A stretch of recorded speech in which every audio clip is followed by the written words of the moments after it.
আজি all of Assam union all of women council আৰু শিক্ষক ডিমাণ্ড কমিটিৰ উদ্যোগত আহ্বান কৰা এই ধৰ্ণাৰ কাৰ্যসূচীত উপস্থিত থকা আমাৰ অল অফ আছাম ইউনিয়নৰ প্ৰেচিডেণ্ট ছেক্ৰেটাৰীকে আদি কৰি আদাৰ্ছ মেম্বাৰসকল, অল অফ উমেন কাউন্সিলৰ প্ৰেচিডেণ্ট ছেক্ৰেটাৰীকে আদি কৰি আদাৰ্ছ মেম্বাৰসকল, শিক্ষক ডিমাণ্ড কমিটিৰ প্ৰেচিডেণ্ট ছেক্ৰেটাৰীকে আদি কৰি আদাৰ্ছ মেম্বাৰসকল, আমাৰ মাজত উপস্থিত থাকিব পৰা গোৰ্খা ছাত্ৰ সন্থাৰ কেন্দ্ৰীয় সমিতিৰ ভাইচ প্ৰেচিডেণ্ট তেওঁৰ সতীৰ্থসকল, all Assam Bengali youth student ফেডাৰেশ্যনৰ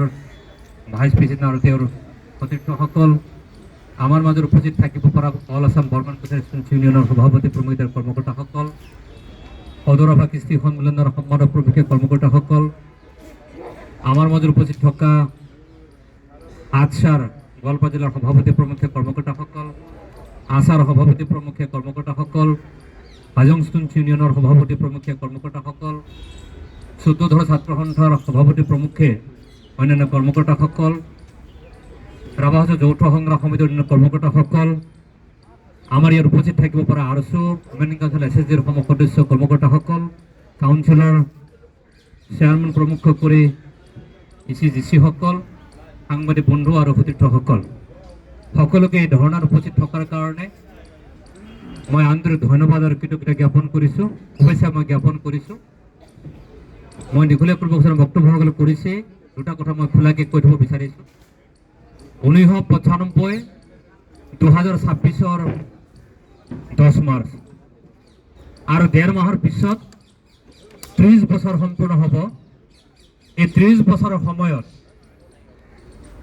হাজাৰবাৰ Rabha Hasong autonomous কাউন্সিলখনক বিদেশীৰ মুক্ত আগ্ৰাসনৰ পৰা মুক্ত কৰিবৰ কাৰণে সাংবিধানিকভাৱে ভাৰতীয় সংবিধানৰ ৬৬ অন্তৰ্ভুক্তিৰ দাবী আৰু ইয়াৰ আনুষংগিক দাবীক লৈ অসমৰ বিভিন্ন সময়ত সংগ্ৰাম কৰি আহিছে, দিল্লীৰ বিভিন্ন সময়ত ইয়াৰ সংগ্ৰাম কৰি অহা হৈছে। এই সংগ্ৰামৰ ফলশ্ৰুতিত এই সংগ্ৰামৰ তাগিদাত পৰি অসম চৰকাৰখনে 2024 চনৰ 9 ফেব্ৰুৱাৰীত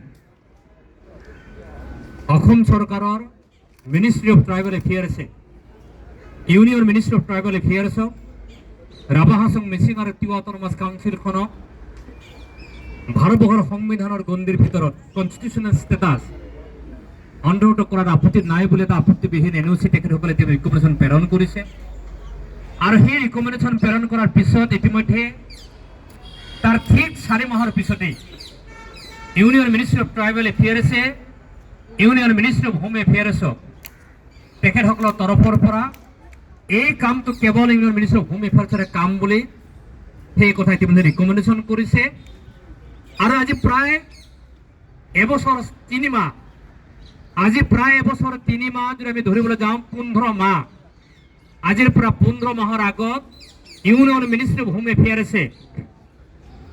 অসম চৰকাৰখনে কনষ্টিটিউচনেল ষ্টেটাছ মানে কি, ইয়াৰ ডিটেইলছ,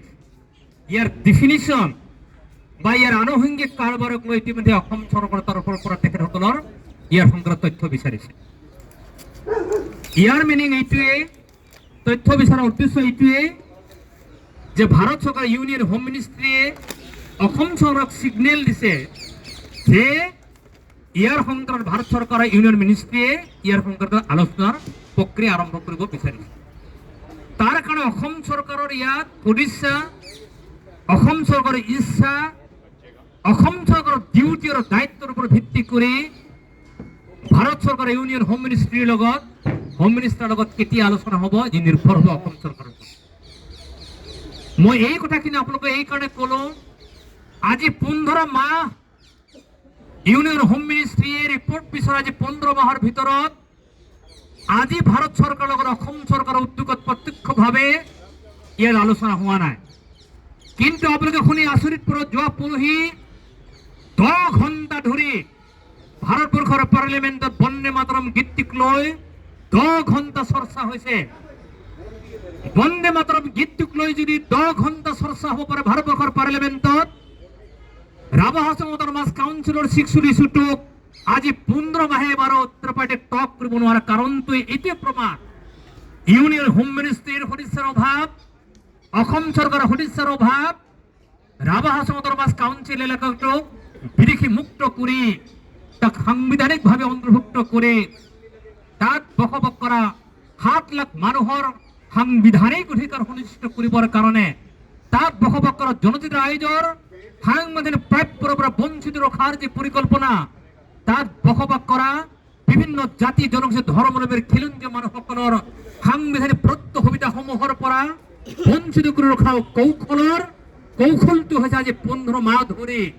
ভাৰত চৰকাৰৰ লগত যি ত্ৰিপাক্ষিক তক আজিলৈকে আৰম্ভ নহল। ই আমাৰ কাৰণে আটাইতকৈ দুৰ্ভাগ্যজনক কথা। আজিৰ এই মঞ্চৰ যোগেদি মোৰ আহ্বান থাকিব অসম চৰকাৰৰ মুখ্যমন্ত্ৰী ডাঙৰীয়াৰ প্ৰতি যে এটা বন্দে মাতৰমক লৈ যদি 10 ঘণ্টা পাৰ্লিমেণ্টত চৰ্চা হ'ব পাৰে, য'ত পাৰ্লিমেণ্টত 1 মিনিট খৰচ হয় 2.5 লাখ টকা। আপোনালোকে ভাবক 10 ঘণ্টা ডিবেট হৈছে, পাৰ্লিমেণ্টৰ 1 মিনিটৰ খৰচা হয় 2.5 লাখ টকা। 2.5 লাখ টকা খৰচ কৰি ফেলে যদি 10 ঘণ্টা ডিবেট হোৱাৰ পিছত কোনো সলিউশন নলয়, আজি 15 মাহে তেনেকে ৰখাটো অতি দুৰ্ভাগ্যজনক। তাৰ কাৰণে আগন্তুক নিৰ্বাচন আহি আছে, তাৰ কাৰণে সংগ্ৰাম অসমত চলি আহিছে আৰু সেই সংগ্ৰামৰ পৰিণতি স্বৰূপত দিল্লীত আমি জনাবৰ কাৰণে আহিছো যে আমাৰ কথা শুনক, আমাৰ কথা বুজক, আমাৰ কথা দিল্লীৰ পৰা অসম চৰকাৰৰ মুখ্যমন্ত্ৰী শুনক, অসমৰ মন্ত্ৰীসকলে শুনক, অসমৰ কেবিনেট গ্ৰুপ অফ মিনিষ্টাৰে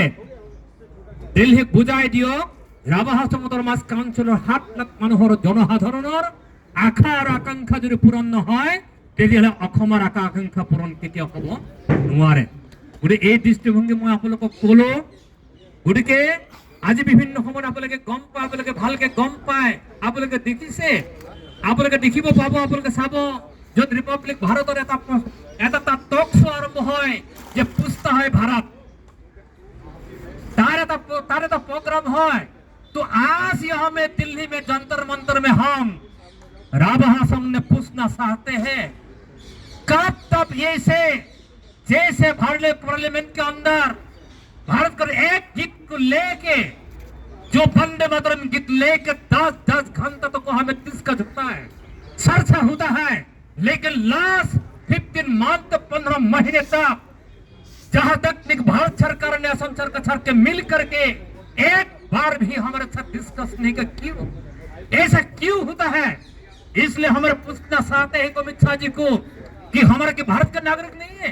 हम भी भारत का नागरिक हैं, हम ये देश के लिए हम नागरिक हैं, हम इस देश के लिए हम भी कुछ करना चाहते हैं, लेकिन हमारे लिए जो सुविधाएं हैं भारत के संविधान के अनुसार जो सुविधाएं उपलब्ध है उस सुविधाओं को अंतर्भुक्त कर उन सुविधाओं को उपलब्ध करने के लिए आप डिस्कस कीजिए। हाँ, आप हमको बुलाए, स्टेट गवर्नमेंट को आप बुलाए, क्योंकि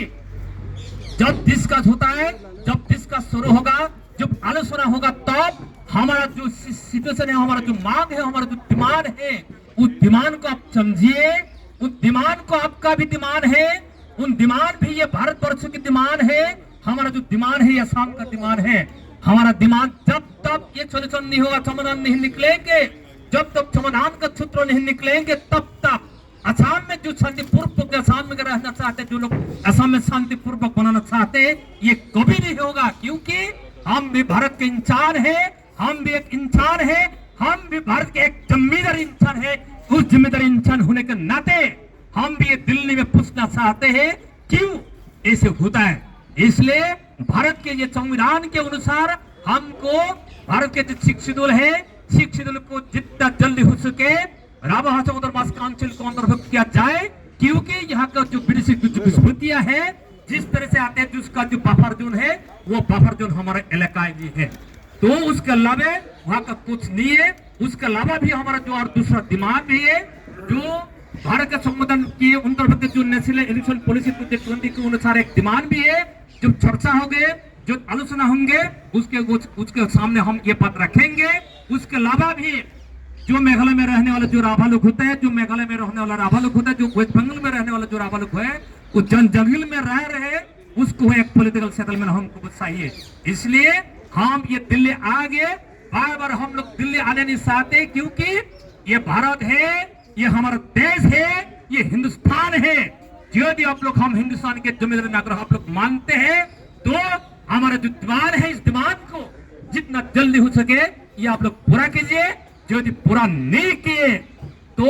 आने वाला जो भारत असम का जो चुनाव है, आने वाला जो विधानसभा का जो चुनाव है, उस चुनाव में भारतीय जनता पार्टी को जो वो चुनाव लड़ने के जाएंगे, तो वहां में